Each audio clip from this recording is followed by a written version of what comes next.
Mi recomendación es gestionar el tiempo que tienes, estudia al máximo posible, practica lo máximo posible, pero una semana antes hay que parar.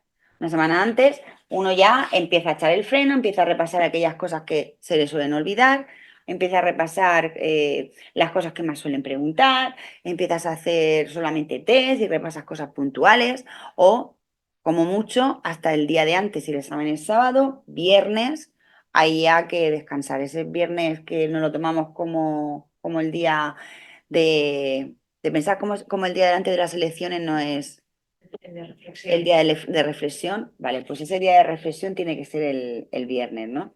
Yo recuerdo mis exámenes cuando yo tenía que hacer los sábados, para mí el viernes era el día de reflexión, pero es verdad que el viernes por la mañana yo tenía que mirarme algo, aunque fuese cuatro tonterías, aunque fuera a hacerme un test, un último test que me dejaba para ese día, y me miraba cuatro cosas y ya pues casi que lo dejaba, aunque luego llevaba conmigo a todas partes pues algunos resúmenes, algunos esquemas, algún alguico tenía que llevar conmigo. No puedo llevarlo todo porque pesa muchísimo, pero siempre llevaba conmigo algo, ¿no? Eso me daba tranquilidad, me daba seguridad. Pues eso es lo que quiero que hagáis vosotros ese día, aunque el día 30 el que pueda venir, y si no, pues lo veréis online, pues seguramente os daremos recomendaciones para lo que tenéis que hacer, lo que no tenéis que hacer, pero ir pensando ya en que las vueltas de las planificaciones terminan la semana de antes y que absolutamente sí o sí, ese día no tenéis que hacer nada. Hay quien me dice, pues yo me lleno la bañera, me pongo, sale, me cojo una copa de vino y me meto dentro. Estupendo, fantástico. Hay quien dice, no, pues yo me voy a pasear y así no pienso en nada. Me parece perfecto, pero esa noche hay que dormir, esa noche hay que descansar y el día siguiente tienes que estar despejado, porque gran parte del resultado del examen va a ser que tengáis paz mental para hacer el examen. Podéis estar nerviosos, eso es normal, pero nerviosos y estresados y agotados, eso ya es una profecía de un mal examen. Entonces hay que estar nervioso porque es normal y cuando ya nos den el examen, cierras los ojos, respiras profundo y dices, bueno, me lo sé, voy a hacer lo mejor posible este examen desde la tranquilidad, ¿de acuerdo? Intentando disfrutarlo y decir, vale, esta me la sé, siendo consciente de lo que marcamos, estando muy pendientes de cuál es la que estoy marcando en la hoja de respuestas, estando pendiente del tiempo que me queda y de que puedo terminarlo y hacerlo súper bien y que voy a tener una plaza y no va a haber ningún problema, ¿de acuerdo? Pero es importantísimo cómo gestionéis el tiempo de ahora el examen. Pero yo recibo mensajes de compañeras vuestras que a lo mejor me dicen, oye, mira, que es que estoy hasta los huevos del WhatsApp, que no para de sonar, que no sé qué. Ponlo en silencio, no lo necesitas. ¿Para qué lo quieres?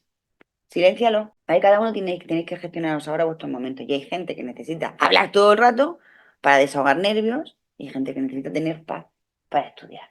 ¿Vale?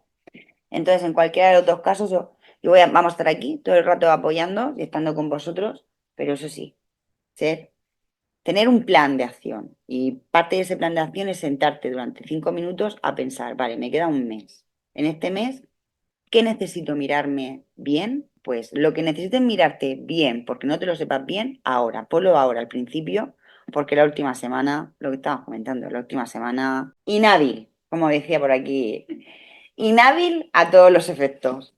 Entonces, para que no sea inhábil, todo lo que tengas que hacer, hazlo ya y te lo dejas hecho y luego ya simplemente es un repaso. A ver, si estáis recién iniciados, el consejo que yo os podría dar, ¿vale? Para los que te refieres que no habéis visto todo el temario bien y que hace relativamente poco, lo que yo haría es no ir con todos los temas estudiados. Haría una criba.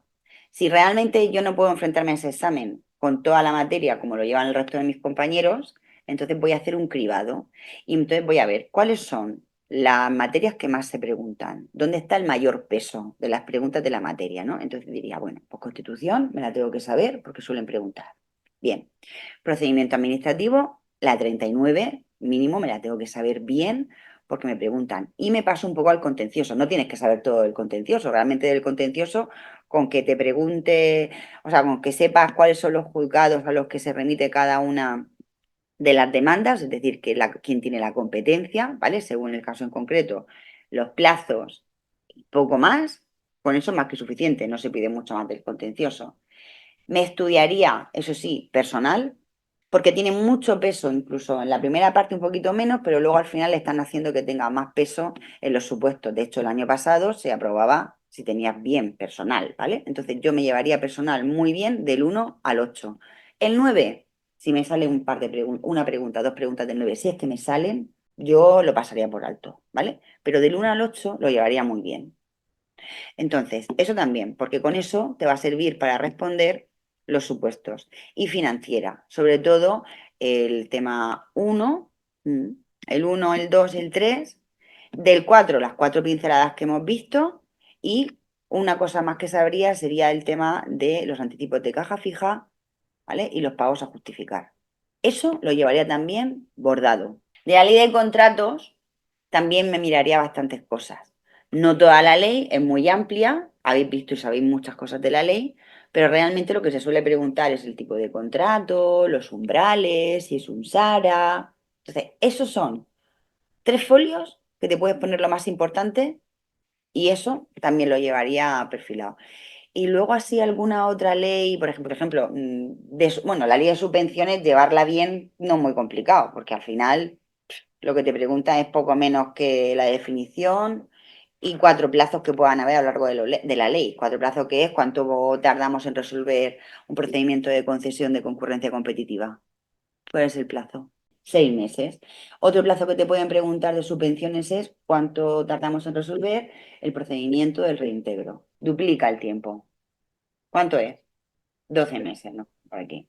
Yo me miraría eso. Así a priori, a ver, van a preguntar algo de... Ah, bueno, por supuesto, del tema de personal, mucho hincapié, que yo creo que van a preguntar de ahí, porque la novedad, pues el 6/2023.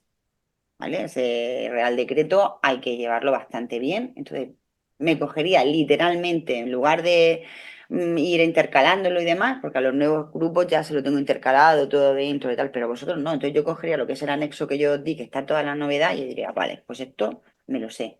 El grupo B con niveles mínimos y máximos. Entonces, yo eso lo llevaría súper bien. Luego, de la parte de informática, pues ya cada uno según se vea. Si el hace no se te da bien y apenas lo has mirado, déjatelo. Tírale al Excel, tírale al Word o tírale al correo. Preguntas que tú sepas. Que aún así parece que no tengo tiempo del todo. No pasa nada, coge las 20.000 millones de preguntas que tenéis en todos los test que os han ido dando los distintos profesores y háztelo. Entonces vas combinando eso con lo otro.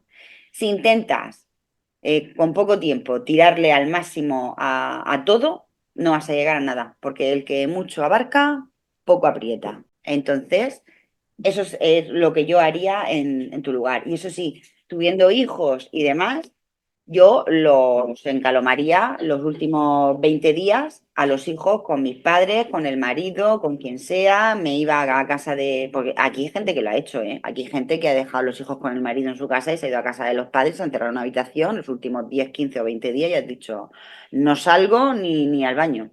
Vamos. Los últimos días, plantéatelo como quieras y ya no te digo que los tengas que dejar con el marido siempre, pero sí que si estás estudiando en casa, tienes que salir de casa. Te vas a las 7 de la mañana, estás en cualquier biblioteca que te abra temprano y tú te llevas el desayuno, la comida, la merienda y casi que la cena. Y cuando te cierres la biblioteca es cuando te vas a tu casa. Y eso lo haces durante las 2, 3 últimas semanas, todo el tiempo que lo puedas mantener. Intenta hacerlo así, porque así puede ser que tengas una opción. Aquí tenemos que aprender lo básico. Y lo básico de las vinculaciones, ¿qué es? Diferencio entre si se trata de presupuesto del Estado o presupuesto de los organismos autónomos. Ni siquiera me meto con la seguridad social. Organismos autónomos, o mejor, vamos a empezar otra vez del principio, el Estado y los organismos autónomos. Si se trata del Estado, hay unas reglas del parchís. Si se trata de los organismos autónomos, las reglas son parecidas, pero varían sensiblemente, ¿de acuerdo?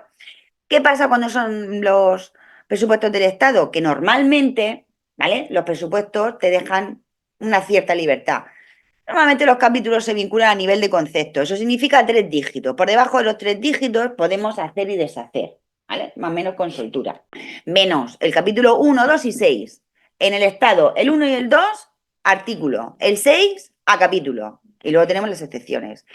Organismos autónomos, más fácil todavía. Normalmente a nivel de concepto. ¿Qué me llevo a nivel de concepto? Pues el 3, el 4, el 5, el 7, el 8 y el 9, ¿vale? Me salto 1, 2 y 6. Y el 1, el 2 y el 6 va a nivel de capítulo. ¿Qué significa el nivel de vinculación? Que por debajo de esa estructura, si es a nivel de concepto, pues los subconceptos puedo manejarlos a mi antojo, puedo hacer redistribuciones de crédito, no tengo ningún problema. Yo puedo pasar tranquilamente dinero del 322,01 al 322,03.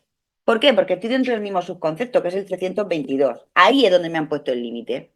Pero luego en el capítulo 1, que son gastos de personal, 2, bienes corrientes, o sea, gastos corrientes en bienes y servicios, y el 6, ¿vale? Que son las inversiones reales, realmente ahí es donde está el gordo, donde tenemos ahí mucho movimiento, muchas cosas que vamos poniendo contra el capítulo 2. El 1 porque son todo el tema de las retribuciones del personal, y el 6 porque son los grandes gastos, ¿vale?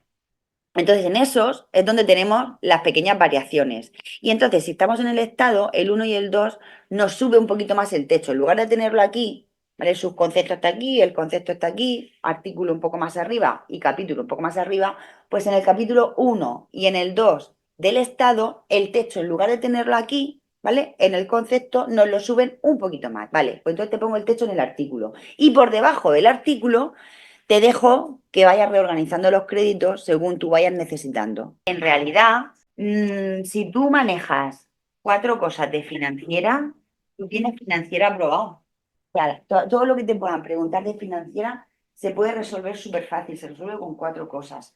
Entonces, no me gustaría que fallaseis en esas 4 cosas básicas, porque mira, cuando nos pregunten cosas que no las tengamos recogidas en leyes que normalmente solemos trabajar, que se vayan a disposiciones, a resoluciones, que sea algo como una pregunta que hicieron el año pasado, que me viene bien, ¿vale? Repasar el tema de la vinculación de los créditos me viene bien, porque ahora os comento exactamente una pregunta del año pasado y cómo podemos contestarla en el caso de que eso suceda.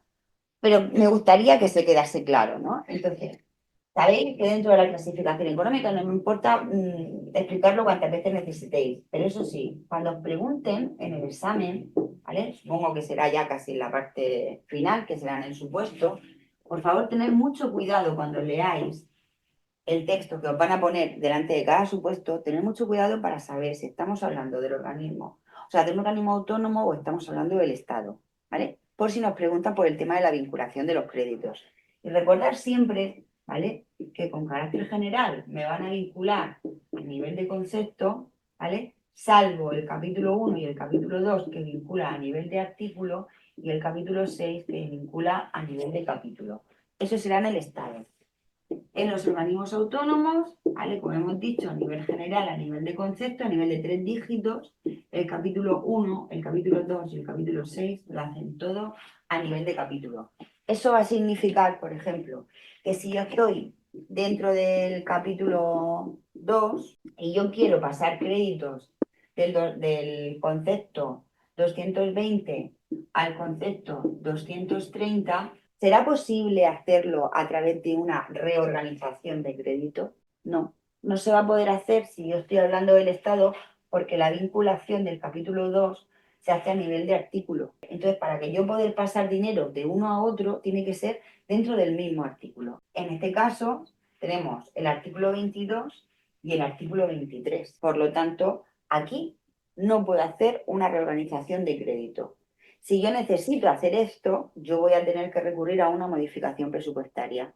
Y la modificación presupuestaria va a tener que ser una transferencia de crédito. El lío es, ¿cuál es el nivel de vinculación de ese crédito? Fácil. Nosotros cuando veamos esto, lo primero que tenemos que hacer es buscar la triple clasificación. Por supuesto que si encontráis solamente 2 clasificaciones, estamos hablando de ingresos. Si nos encontramos 3, estamos hablando de gastos. Eso en el supuesto de que no tenéis información, en el supuesto que muchas veces nos la dan, y sobradamente. Lo siguiente que vemos, ¿vale? Aquí ya tenemos la triple clasificación, orgánica, por programas, y económica, ¿vale?